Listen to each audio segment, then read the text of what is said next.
Amis Domaniac, bonjour et bienvenue pour cette nouvelle vidéo du dedans de la boîte du jeu Crysis.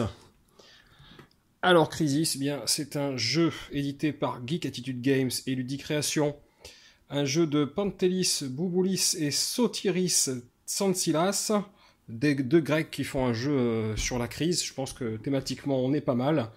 Pour 1 à 5 joueurs, pour des parties allant de 45 à 120 minutes selon le nombre de joueurs, et pour des joueurs âgés de 14 ans et plus.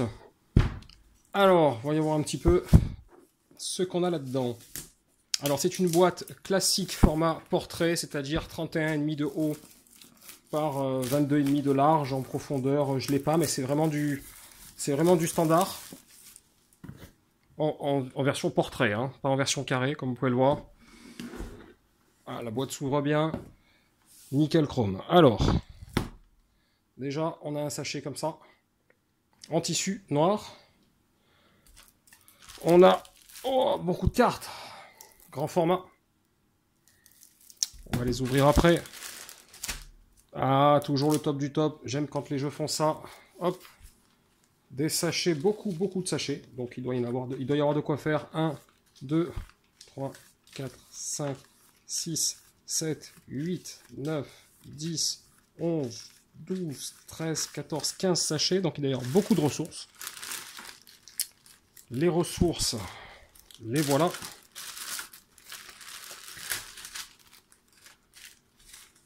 Donc je ne sais pas spécialement à quoi elles correspondent. Je pense que ça, ce sont des couleurs de joueurs. Le vert, le rouge, le bleu et le blanc. 4 couleurs de joueurs. Et alors là, après, ce sont des ressources. Je ne pourrais pas vous dire à quoi ça correspond. Ah, 5e joueur, le noir. Autant pour moi. Voilà, le reste, ce sont des ressources.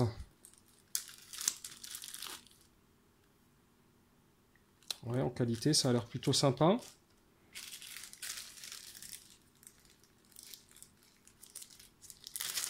Ça, on dirait bien de la nourriture, ça, tiens. Hop. L'autre, on aurait dit des cristaux, hein, celui-là. Ça fait penser un peu à Seasons. Bon, je pense pas que ce soit ça. Là, en forme d'éclair, on peut penser à de l'énergie. J'ai pas du tout triché, j'ai pas regardé la règle du jeu avant. Je ne peux pas vous dire à quoi correspondent ces ressources. Là, on dirait peut-être un peu de l'acier.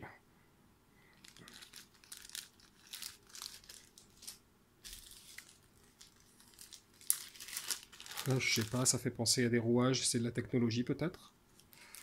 Voilà. Et qu'est-ce qu'on a d'autre? Hop.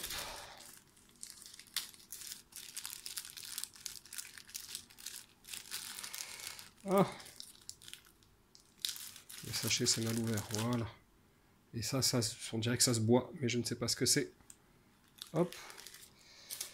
Et pour chaque couleur de joueur, on a 1, 2, 3, 4, 5 personnages, on va dire. 2 petits cylindres et deux autres objets. On dirait une valise. Et hop, un petit carré comme ça. Alors, je les ai dans les mains depuis tout à l'heure. C'est léger, c'est du bois. La peinture est correcte. Ça a l'air plutôt sympa. Hop. Voilà le manuel.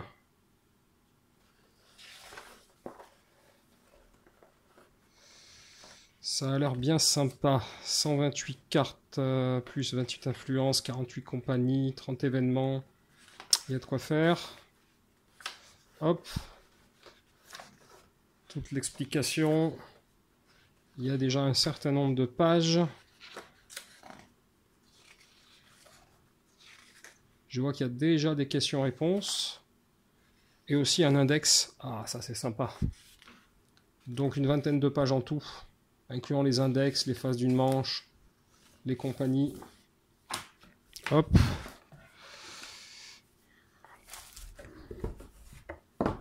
Alors, des pages de punch. Une page ici.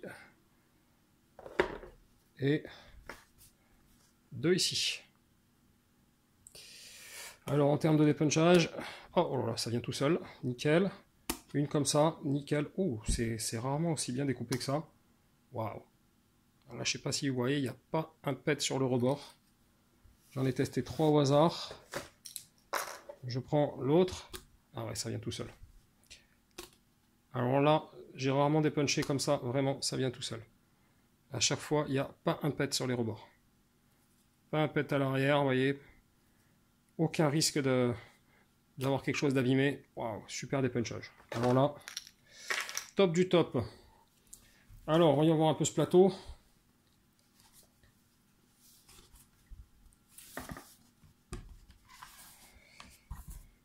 Ils m'en veulent en ce moment.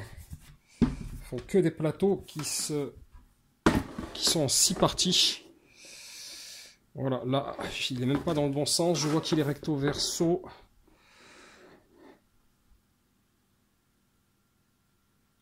Voilà le plateau de jeu. Alors, je ne sais pas s'il y a un côté pour un nombre de joueurs et un côté pour un autre nombre. Généralement, c'est ce qui se fait. Ah non, il y a juste un côté coloré et un côté sombre. Selon si vous voulez jouer peut-être encore plus dans l'ambiance. Bon, il y a peut-être une véritable raison. Hein. J'ai pas lu les règles. Voilà les deux côtés du plateau. J'aime bien les graphismes, c'est sympa. Hop. Hop. Hop. Ah, ça y est. Je m'en suis mieux servi. Voilà, je m'en suis mieux sorti, pardon. Vous voyez. Je vous montre un petit peu des graphismes de plus près. C'est relativement sympatoche. Alors, en termes de cartes, on va un petit peu regarder ce que ça donne. Si on arrive à les ouvrir. Voilà.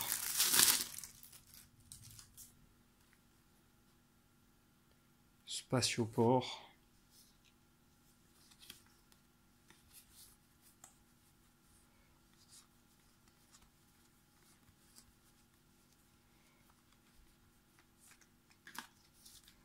Hop.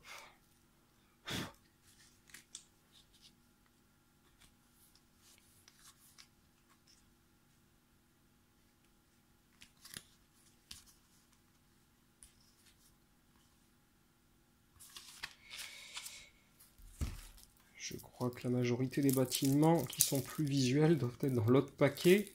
On va jeter un œil. Ah. Encore faut-il arriver à ouvrir tout ça. On ne pourra pas leur enlever, que c'est bien emballé, bien protégé.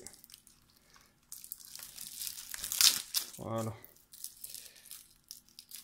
Ok.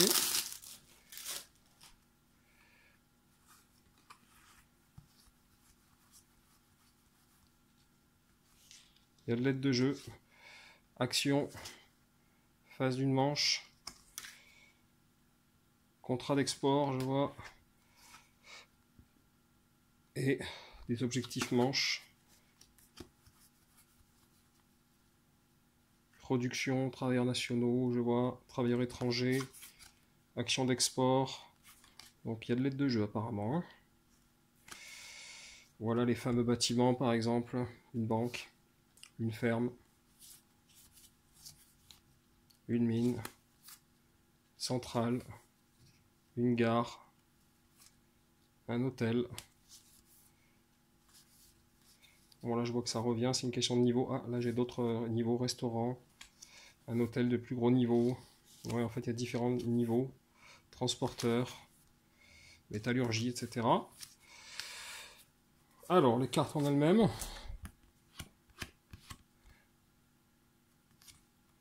Ouais, elles sont plutôt sympas. Un petit peu épaisses. Alors, ben on va faire le test un petit peu ultime. J'ai plusieurs types de protection. J'ai du Mayday en premium, en 80 par 120. On va voir un petit peu pour celle-là comment ça se passe.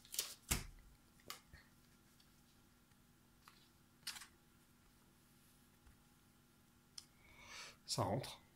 D'accord? Mayday 80 par 120. On va tester quoi? J'ai de l'Ultimate Guard.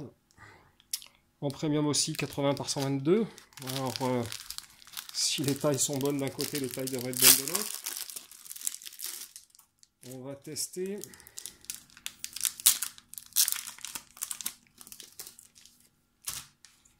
On va prendre un spatioport. Hein. Ouais, je suis pas du bon côté. J'ai presque un peu plus de mal à les mettre en largeur, voilà. Mais ça rentre aussi, à peu près équivalent. Hein. Un poil plus de mal à les mettre en largeur, finalement. Ok. Et sinon, je peux vous proposer du Dox Magic, en premium aussi, 80 par 120.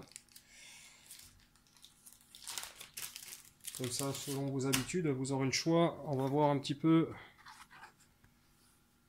Oh là. Dox Magic, très très serré. Hein.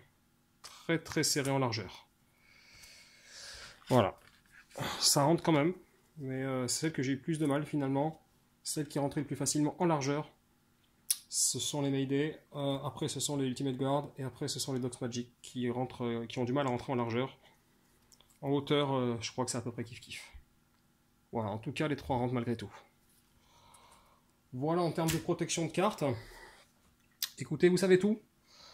Ou presque. Hop. C'était le dedans de la boîte de Crisis. Je vous remercie et je vous dis à bientôt pour un prochain dedans de la boîte en vidéo. Au revoir.